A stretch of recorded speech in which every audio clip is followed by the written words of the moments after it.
भगवद गीता 11 अध्याय का अगला शेष भाग हिंदी में गीता सुनाऊंगा। आप इसको ध्यान पर सुनिए और इस चैनल को लाइक करें, सब्सक्राइब जरूर करें।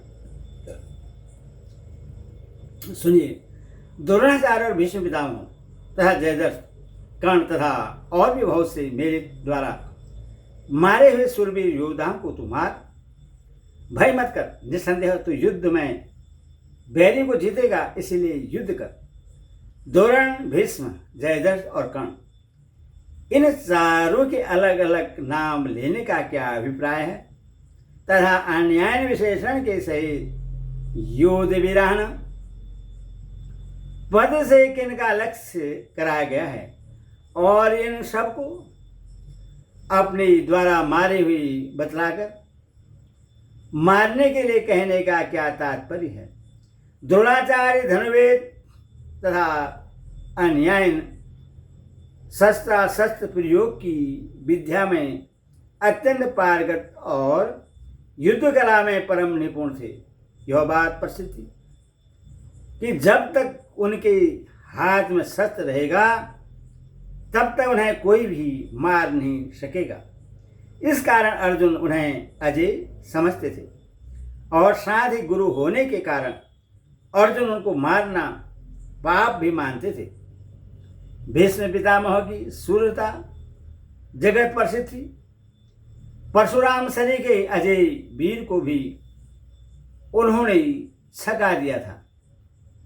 साथ ही पिता शांतनु का उन्हें यह वरदान था कि उनकी बिना इच्छा की मृत्यु भी उन्हें नहीं मार सकेगी। इन सब कारणों से अर्जुन की यह धारणा थी कि पितामह भीष्म पर विजय प्राप्त करना सहज कार्य नहीं है।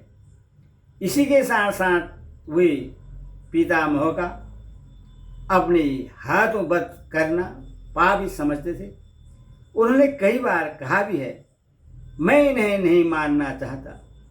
जयद्रथ स्वयं बड़े वीर थे और भगवान शंकर के भक्त होने के कारण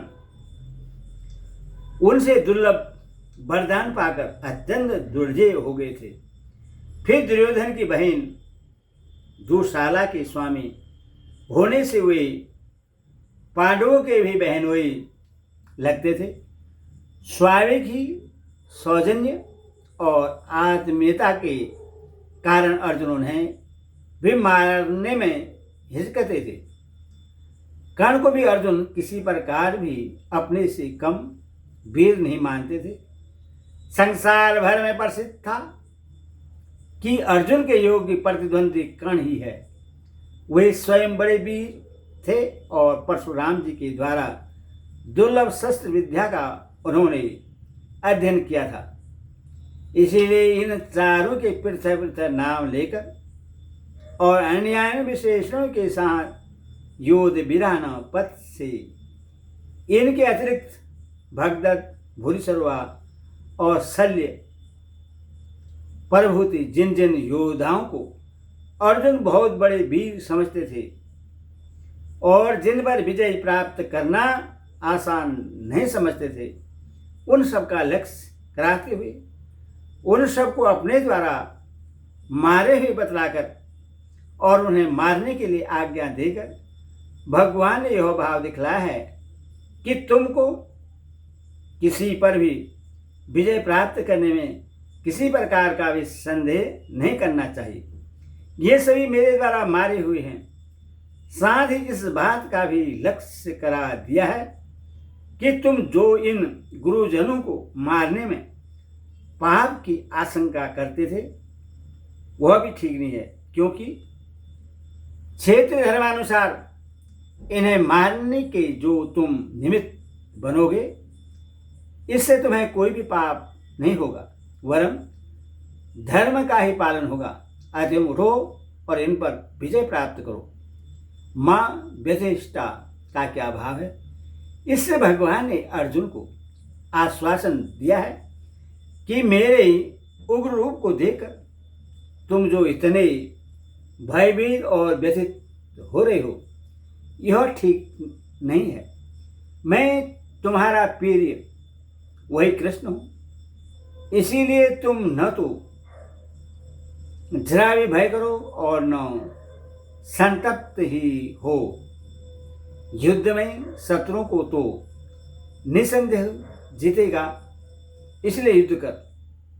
इस कथन का क्या अभिप्राय है? अर्जुन के मन में जो इस बात की शंका थी कि न जाने युद्ध में हम जीतेंगे या हमारे शत्रु ही हमको जीतेंगे, उस शंका को दूर करने के लिए भगवान ने ऐसा कहा है। भगवान के कथन का अभिप्राय यह है कि युद्ध में निश्चय ही तुम्हारी विजय होगी, इसलिए तुम्हें उत्साहपूर्वक युद्ध करना चाहिए।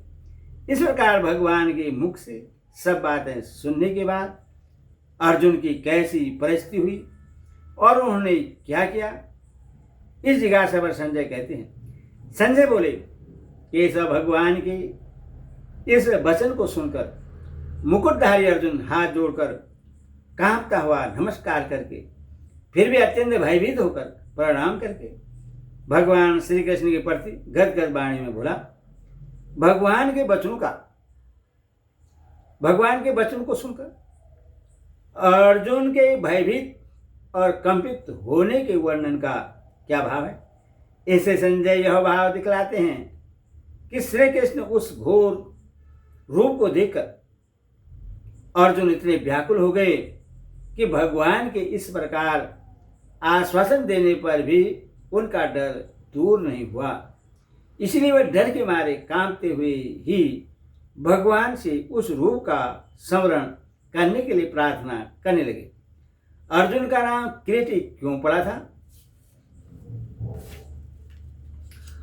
अर्जुन के मस्तक पर देवराज इंद्र का दिया हुआ सूर्य के समान प्रकाशमय दिव्य मुकुट सदा रहता था, इसीलिए उनका एक नाम किरीटी पड़ गया था। कीर्तांजलि विशेषण देकर पुनः उसी अर्थ में वाचक नमस्कृताम और प्रणमय इन दो पदों के प्रयोग का क्या भाव है? कीर्तांजलि विशेषण देकर और उक्त दोनों पदों का प्रयोग करके संजय ने यह भाव दिखला है कि भगवान के अनंत ऐश्वर्यमय स्वरूप को देखकर उस स्वरूप के प्रति अर्जुन की कहीं सम्मान्य दृष्टि हो गई थी और वे डरे हुए थे ही। इसी से वे हाथ जोड़े हुए बार बार भगवान को नमस्कार और प्रणाम करते हुए उनकी स्तुति करने लगे। भूय पद का क्या अभिप्राय है? भूय के से यह दिखला है कि जैसे अर्जुन ने पहले भगवान की स्तुति की थी, भगवान के वचनों को सुनने के बाद वे पुनः उसी प्रकार भगवान की स्तुति करने लगे। गदम पद का क्या अर्थ है और यह किसका विशेषण है तथा यहाँ इसका प्रयोग किस अभिप्राय से किया गया है? गदम पद क्रिया विशेषण है और अर्जुन के बोलने का ढंग समझाने के लिए ही इसका प्रयोग किया गया है। अभिप्राय है कि अर्जुन जब भगवान की स्तुति करने लगे तब आश्चर्य और भय के कारण उनका हृदय पानी पानी हो गया, नेत्र में जल भराया, कंठ रुक गए और इसी कारण उनकी वाणी गदगद हो गई। फलतः उनका उच्चारण अस्पष्ट और करुणापूर्ण हो गया। अब 36वें से 46वें श्लोक तक अर्जुन द्वारा किए हुए भगवान के स्तवन, नमस्कार और समायाचना सहित प्रार्थना का वर्णन है। उसमें प्रथम स्थानीय पद का प्रयोग करके जगत के हर्षित होने आदि का औचित्य बतलाते हैं।